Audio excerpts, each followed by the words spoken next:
Hey all, so today we're going to talk about the Gold River project, one of the two survival games that I said I was going to do a deeper dive on. The other one is going to be releasing later tonight, so just keep your eye on that. Now, let's get into it.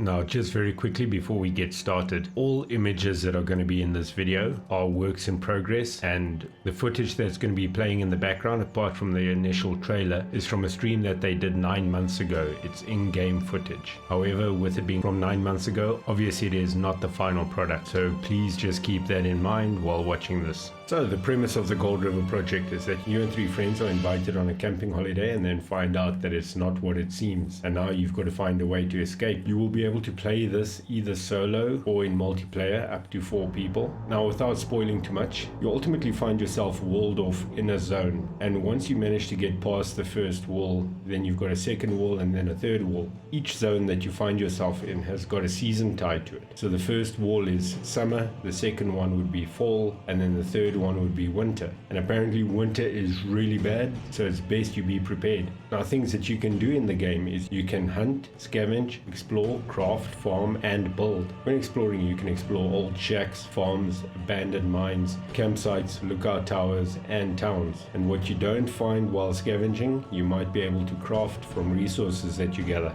The modes of transport you'll have in game are ATVs, enduro bikes, snowmobiles, gyrocopters, kayaks, and inflatables with outboards. When you're in game, you'll find out that you were not the first one to be coaxed into coming for a camping holiday. Those that didn't want to or couldn't escape became settlers, and those settlers formed factions. Faction 1 is peaceful, and they generally flee when they're threatened. However, if you can befriend them, they might prove very useful. Faction 2 generally hold their ground and protect what's theirs, but not at the risk of losing their lives. And Faction 3 are extremely unstable and should be avoided at all costs. However, they have ties to the people that lured you in, so infiltrating their camp may assist you in finding a way out. The threats you'll face in game are health, wild animals, settlers, and the weather. The development team is Fairview Games, who's a small development team based in Vancouver, Canada. The game is being funded through Indiegogo. The platforms it'll come out on first will be PC, with the intent of porting it across to consoles at a later date.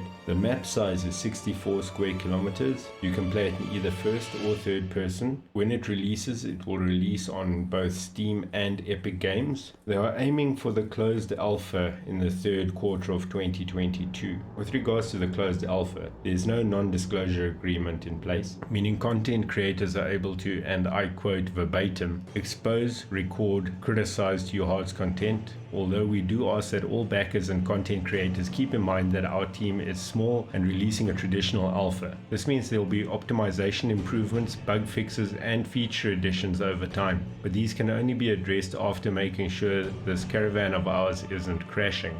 With regards to the replayability of the game, loot, settler camps, and the puzzles you need to solve to be able to escape will all change each time that you start a new game. Now we're going to go on to my thoughts about the game, and before we do that, just want to let you know that the link to their Discord and their Indiegogo is down in the description, so if anybody wants to go check them out or maybe become a backer, feel free to click the link and go across. On to my thoughts. I think the premise is absolutely fantastic. I love the idea that you leave your normal everyday life and you find yourself in a dystopian situation where you've got factions you need to fight and protect yourself against. At the same time, you're being held captive and you need to find a way out. It's really something that I've not experienced in very many games. In fact, I can't even think of one game that I've experienced it in. Obviously, this not being a hunting game, the hunting factor won't be massive. However, I really do like the fact that there are hunting elements together with the fact that you've got crafting, building, survival, fishing, puzzle solving. I really do like all those factors. It keeps your mind going.